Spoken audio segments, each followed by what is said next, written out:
Hello everyone.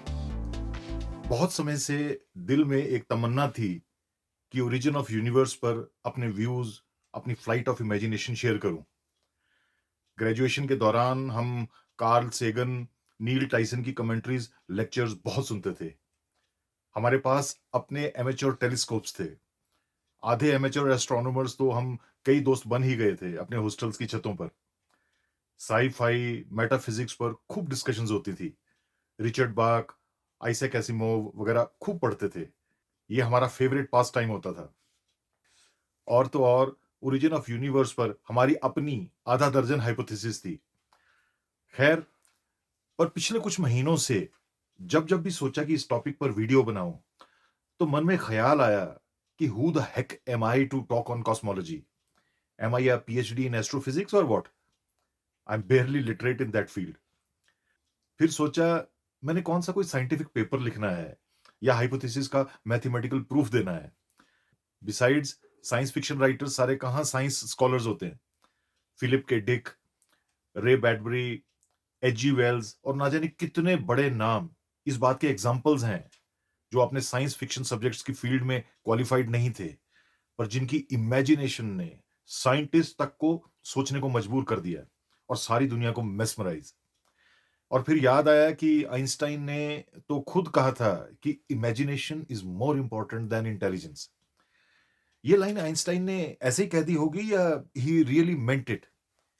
Imagination को इतनी importance Einstein ने क्यों दी थी? ये मुझे तब समझ आया जब पिछले साल मैंने आइंस्टाइन एंड एडिंगटन मूवी देखी। देखकर पता चला कि आइंस्टीन की थ्योरी ऑफ रिलेटिविटी सब इमेजिनेशन का कमाल था। Bending of light by gravity की हाइपोथेसिस तो उन्हें सड़क पर बरसात में कीचड़ में खड़े खड़े आई थी, कुछ देखकर, जब वो डिप्रेशन से गुजर रहे थे, अपनी लाइफ के एक क्राइसिस से। मैंने अपनी मैट्रिकुलेशन पूरी की थी 1987 में। स्कूल से लेकर आज तक हमने साइंस में यही पढ़ा सुना था कि ओरिजिन ऑफ यूनिवर्स की बेसिकली 3 थ्योरीज हैं। Big bang theory, steady state theory और एंथ्रोपिक प्रिंसिपल, जिसमें सबसे डोमिनेंट और एक्सेप्टेड थ्योरी थी द बिग बैंग थ्योरी। इसके हिसाब से यूनिवर्स, ब्रह्मांड 13.8 बिलियन साल पहले एक infinitely dense, almost infinitely small dot में से एक्सप्लोजन यानी बिग बैंग से शुरू हुआ और आज तक लगातार एक्सपेंड हो रहा है। पिछले 35-36 सालों में कॉस्मोलॉजी, एस्ट्रोनॉमी ने बहुत तरक्की की है और खास करके पिछले 20-30 सालों में हमें यही एहसास दिलाया गया हमेशा कि यूनिवर्स का लगभग फाइनल रहस्य साइंटिस्ट को पता चल चुका है। Big bang theory established credible final theory है और ब्रह्मांड के अंतिम रहस्य बस खुलने ही वाले हैं। पहले स्टीफन हॉकिंग की a brief history of time book से, फिर हबल टेलीस्कोप से, फिर फ्रांस और स्विट्जरलैंड के बॉर्डर पर बने दुनिया के सबसे बड़े 17 मील लंबे एनर्जी पार्टिकल कोलाइडर से, जिसे लार्ज हेड्रन कोलाइडर कहा गया, जिसमें दुनिया के 10,000 साइंटिस्ट और 100 देशों की यूनिवर्सिटीज शामिल हुई। और अब जेम्स वेब इंफ्रारेड टेलीस्कोप से तो ऐसा इंप्रेशन आया कि बस ब्रह्मांड के अंतिम छोर की तस्वीर सामने आ गई समझो। पर इसी दौरान बड़ी सफाई से, बैकडोर एंट्री से कुछ मासूम थ्योरीज लाई गई। पहले गॉड्स इक्वेशन और फिर थ्योरी ऑफ एवरीथिंग। ये पिक्चर दी गई कि बस ब्रह्मांड के अंतिम दरवाजे अब खुले तब खुले। ऊपर से दुनिया में एलन मस्क साहब की स्पेस एक्स की एंट्री। कुल मिलाकर यह इंप्रेशन दिया गया कि इंसान ने यूनिवर्स के सारे रहस्य सुलझा दिए हैं। इन सब से मेरा मोह भंग तब हुआ जब महीनों क्यूरियोसिटी के चलते एक डिमांडिंग लेमैन की तरह मैंने जानने समझने की कोशिश की कि ये डार्क मैटर, डार्क एनर्जी, जिसके बारे में एस्ट्रोफिजिसिस्ट बार-बार बोल रहे थे, आखिर चीजें क्या हैं? जब इन डेप्थ ढूंढा, पता किया, तो पता चला कि 8 इक्वेशंस को मर्ज करके गॉड्स इक्वेशन बनाकर थ्योरी ऑफ एवरीथिंग बनाने की कोशिश की गई है। एक खिचड़ी बना दी गई है, जिससे ब्रह्मांड की हर बात एक्सप्लेन की जा सके, ऐसा दावा किया गया। एक ऐसी थ्योरी, एक मैथमेटिकल सुपर इक्वेशन जिसमें यूनिवर्स के हर सवाल का मैथमेटिकल जवाब हो। Theory of everything, God's equation. क्या बड़े बड़े ब्रांडेड नाम दिए गए। इस भयंकर कॉम्प्लिकेटेड कॉकटेल में क्या क्या डाला गया? वेल, थ्योरी ऑफ रिलेटिविटी, जो कॉस्मोलॉजिकल यानी बहुत बड़े स्केल को एक्सप्लेन करती है। क्वांटम थ्योरी, जो छोटे सब एटॉमिक माइक्रोस्कोपिक लेवल पर चीजों को एक्सप्लेन करती है। और 6 दूसरी equations including some nuclear physics equations. इन सबको मिलाकर एक ऐसी थ्योरी बनाने की कोशिश की गई जिससे यूनिवर्स, कॉस्मोस की छोटी बड़ी सब चीजें, सब इश्यूज एक्सप्लेन हो जाएं। क्या हुए? होने क्या थे? हर एक सवाल को सुलझाते 20 नए सवाल खड़े हो गए जिनका कुछ जवाब नहीं था। पुरानी थ्योरीज में क्रैक्स दिखने लगे, मिसिंग इंफॉर्मेशन के जबरदस्त गैप्स दिखने लगे। जब देखा कि आज तक की सारी इंफॉर्मेशन और थ्योरीज का किला ताश के पत्तों की तरह ढह सकता है, तो दरारों को सीमेंट से भरने, ढकने की कोशिश की गई। मिसिंग इंफॉर्मेशन को डार्क मैटर और डार्क एनर्जी का नाम देकर सभी अनसुलझे सवालों को इन दो बड़े शब्दों के पीछे छुपा दिया गया। यह कह दिया गया कि डार्क मैटर और डार्क एनर्जी वो सब चीजों को रिप्रेजेंट करेंगे जो यूनिवर्स में हैं पर दिखते नहीं, समझ नहीं आ रहे। ऊपर से क्लेम ये कि इनकी प्रॉपर्टीज का पता भी है, और फिर पूछने पर कहा गया कि ये सभी प्रॉपर्टीज वो हैं जो अनएक्सप्लेन्ड हैं पर जिनकी जरूरत है। तभी इन्हें डार्क कहा गया, जो दिखाई ना दे, जिसका पता ना हो। Wow, what an explanation. हमेशा से कहा जाता रहा कि इलेक्ट्रॉन प्रोटॉन से छोटा कुछ नहीं। फिर कहा गया ये भी छोटे पार्टिकल से बने हैं, और फिर ये कहा गया कि इनकी प्रॉपर्टीज का सोर्स ही नहीं पता। पहले कहा गया कि सिर्फ इलेक्ट्रॉन, प्रोटॉन, न्यूट्रॉन होते हैं एटम के अंदर। फिर कहा गया इन सबके एंटी पार्टिकल्स भी होते हैं, positrons, anti protons, anti neutrons. फिर बाद में कहा गया कि कई और सब एटॉमिक पार्टिकल्स भी होते हैं। नाम दिया गया म्यून्स, पाई मेसन्स, के मेसन्स, बैरियॉन्स, और इन सब के एंटी पार्टिकल्स। फिर अंत में कह दिया गया कि there is no evidence for the existence of large amounts of these antimatter in the universe. सब एंटी मैटर कहा गया कि शायद मैटर के साथ टकराकर एनीहिलेट होकर गामा रेज बन गए। कुल मिलाकर भयंकर खिचड़ी। न्यूटन की थ्योरी ऑफ ग्रेविटी को रिप्लेस किया गया आइंस्टाइन की थ्योरी ऑफ रिलेटिविटी से। कहा गया कि न्यूटन की थ्योरी की अल्टरनेटिव थ्योरी इसलिए चाहिए थी क्योंकि ग्रेविटी का रूट सोर्स पता ही नहीं है। दो हेवनली बॉडीज आपस को खींचती हैं, पर क्यों खींचती हैं आज तक पता नहीं। सिर्फ ग्रेविटी नाम देने से सवाल ढक गए, सुलझे नहीं। आइंस्टाइन की थ्योरी ऑफ रिलेटिविटी से मान लिया गया कि ग्रेविटी दरअसल खिंचाव से है ही नहीं, स्पेस की बेंडिंग की वजह से है। Yes, space bends. इससे बहुत शानदार एक्सप्लेनेशन तो मिली, पर नया सवाल यह खड़ा हो गया कि स्पेस तभी बेंड हो सकती है अगर स्पेस में बेंड होने के लिए कुछ हो। वो क्या है, किसी को पता नहीं पता। Even Einstein didn't know. उस अनजानी चीज को, जैसा मैंने कुछ देर पहले कहा, डार्क मैटर, डार्क एनर्जी कह दिया गया। मैटर, एंटी मैटर, और ना जाने क्या क्या। कॉस्मोलॉजिस्ट, एस्ट्रोफिजिसिस्ट जानते हैं कि सब बुरी तरह से उलझ गया है। पहले लार्ज हेड्रॉन कोलाइडर से उम्मीद लगाई, और अब जेम्स वेब टेलीस्कोप से। पर हकीकत यह है, we still don't have more than just a primary information about the universe. Imagine, even gravity का सोर्स पता नहीं, इलेक्ट्रॉन के नेगेटिव चार्ज का रूट सोर्स पता नहीं। नॉट ओनली दैट, अभी तो विजिबल यूनिवर्स, यानी जहां तक इंसान देख सकता है या इंसान के टेलीस्कोप देख सकते हैं, उसका सिर पैर और छोर भी नहीं पता। इनविजिबल यूनिवर्स का तो कहना ही क्या। अभी तो टाइम स्पेस, 4D 5D नहीं संभाले जा रहे, समझ नहीं आ रहे। क्या होगा जब पता चले कि डायमेंशंस, डीज और भी हैं। एस्ट्रोनॉमी, कॉस्मोलॉजी अभी भी प्री नर्सरी के आसपास ही है। ब्रह्मांड के बारे में असल में अभी भी हमें कुछ खास पता नहीं। एक सबसे बड़ा प्रश्न जो एस्ट्रोनॉमी, कॉस्मोलॉजी, इनफैक्ट पूरी मानव जाति के सामने है, वो है ओरिजिन ऑफ यूनिवर्स के बारे में, कि बिग बैंग से पहले क्या था। मोस्ट साइंटिस्ट तो ये कहते हैं कि बिग बैंग से पहले कुछ भी नहीं था, ना टाइम था, ना स्पेस थी। बिग बैंग से ही टाइम स्पेस निकले, शुरू हुए। इसलिए यह कहा गया कि यह डिस्कशन, यह सवाल ही गलत है कि बिग बैंग से पहले ब्रह्मांड में क्या था, पर किसी को भी ये तर्क कभी हजम नहीं हुआ। There is serious shortage of ideas to the shortcomings of the big bang theory.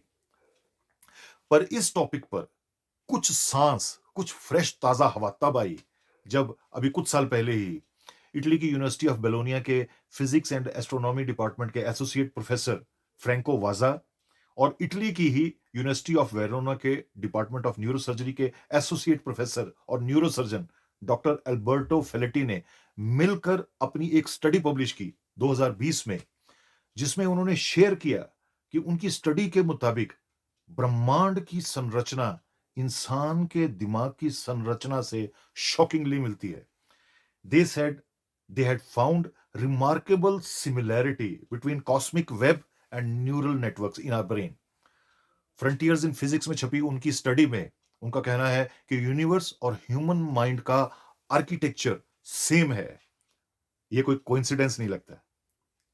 अपनी पब्लिश्ड पायलट स्टडी में उन्होंने इतने शानदार और हैरान कर देने वाले तर्क दिए हैं दोनों की समानताओं के, कि कई रिसर्चर्स अब इस नए एंगल से यूनिवर्स की अंडरस्टैंडिंग को अप्रोच कर रहे हैं।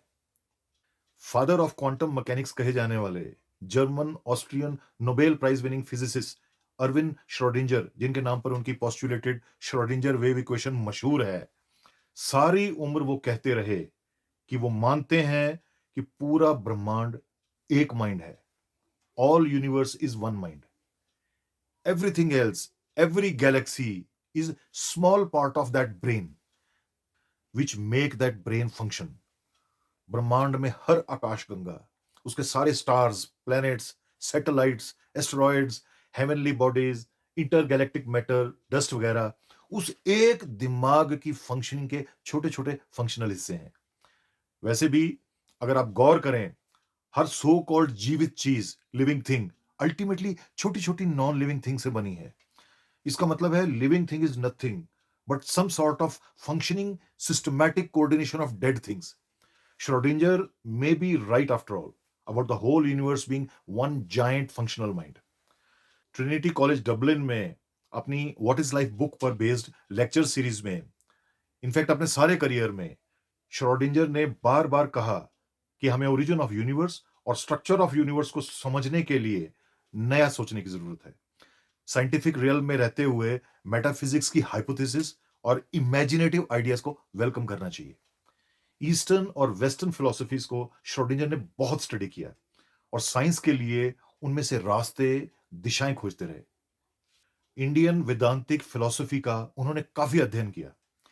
अपनी लाइफ के अंतिम 10-15 साल, 65 साल की उम्र के बाद, जब उन्हें नोबेल प्राइज मिले भी 15-20 साल हो चुके थे, श्रोडिंजर ने लगभग हर लेक्चर के अंत में एक लाइन बोली थी। वो बोलते थे, जिसे वो जोकिंगली, प्यार से श्रोडिंजर्स सेकंड वेव इक्वेशन कहते थे, और वो सरप्राइज इक्वेशन थी, आत्मन इक्वल्स ब्रह्मन। यहां ब्रह्मन से उनका मतलब ब्रह्मा यानी concept of creation of universe as shared in ancient Hindu philosophy, वो था। अपनी इस लाइन में उनका इशारा इस बात की तरफ था कि जो अंदर है वही अल्टीमेटली बाहर है। ब्रह्मा, ब्रह्मांडीय इक्वल्स आत्मन।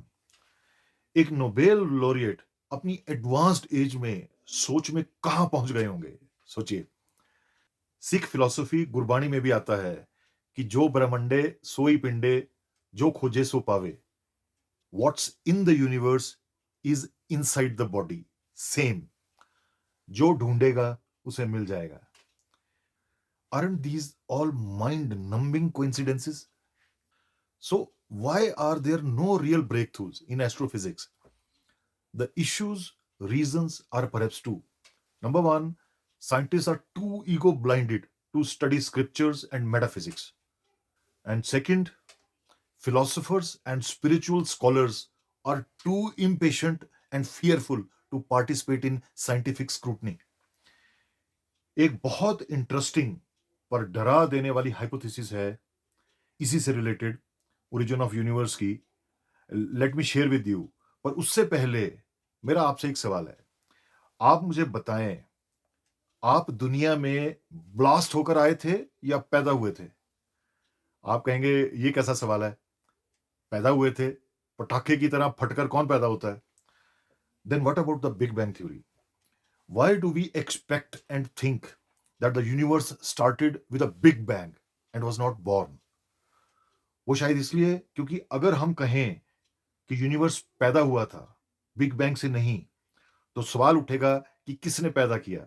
कहां से पैदा हुआ? It is very uncomfortable question, especially for the temperamental scientific minds. पर अगर गौर करें तो उस नए सवाल का जवाब ज्यादा मुश्किल नहीं है। इनफैक्ट वो बिग बैंग थ्योरी के कोर कैरेक्टर को सपोर्ट करता है और उसकी लिमिटेशन को हटाता है। कोई भी जीव या स्पेसिफिकली इंसान ले लीजिए, एक मैमल जाइगोट से बनता है, जो एग यानी ओवम फीमेल गैमीट के sperm that is male gamete द्वारा फर्टिलाइजेशन के बाद बनता है। उस जाइगोट में क्रोमोसोम्स यानी पूरी जेनेटिक कोडिंग होती है उस सिंगल जाइगोट से पूरा इंसानी शरीर बनने के लिए। एक अडल्ट ह्यूमन शरीर जाइगोट से 1 करोड़ करोड़ गुना बड़ा हो जाता है। अगर इतने विशाल शरीर की शुरुआत एक 0.005 क्यूबिक मिलीमीटर जाइगोट से हो सकती है, तो इसी में origin of universe, our universe और इमीडिएट यूनिवर्स का हिंट है। Is it possible that our present universe is a body which started from a zygote? Zygote stage के बाद बनता बढ़ता यूनिवर्स अंदर के डीएनए के हिसाब से और बाहर के मैटर एनर्जी वगैरह की प्रोटीन खा खाकर निगल कर यूनिवर्स वो बना है आज जो है, अभी भी बढ़ रहा है जब तक जवान हो रहा है। फिर सवाल यह आएगा कि वो so called zygote of our universe कहां से आया? वेल वहीं से, वैसे ही जैसे और जहां मौजूदा जवान यूनिवर्स के शरीरों का जाइगोट जाएगा into the next universe. This hypothesis amazingly sort of explains the Big Bang process, the expansion of universe, besides giving hope of answers to the question what was there before the so-called poor Big Bang. इस hypothesis से तो यह भी hint मिलता है कि baby universes के parent universes हैं, पूर्वज यूनिवर्सेस हैं, पैरेलल यूनिवर्सेस हैं, डेड यूनिवर्सेस हैं, रिसाइकल्ड यूनिवर्सेस हैं। Mind blowing, mind numbing. Guru Nanak ने भी जपजी साहब की 22वीं पौड़ी वर्ष में लिखा था, पाताला पाताल लख आगासा आगास, ओढ़क ओढ़क पाल थके वेद कहन इक बात, सहस 18 कहन कतेबा असुल इक तात, लेखा होए ता लिखिए लेखे होए विनाश, नानक वड्डा आखिए आपे जाने आप। लाखों पातालों के नीचे लाखों पाताल हैं, लाखों आकाशों के ऊपर लाखों आकाश हैं। आगे के वर्ष का अर्थ आप गूगल पर सर्च करेंगे तो आपके होश उड़ जाएंगे। अंत में नानक ने कहा, वो ईश्वर ब्रह्मांड खुद ही जानता है कि वो क्या है। The theory of everything proposed by cosmologists and astrophysicists is still not the theory of everything till it actually has the guts to include everything. Till then, it is hardly a theory of anything. Thank you for your time. God bless you.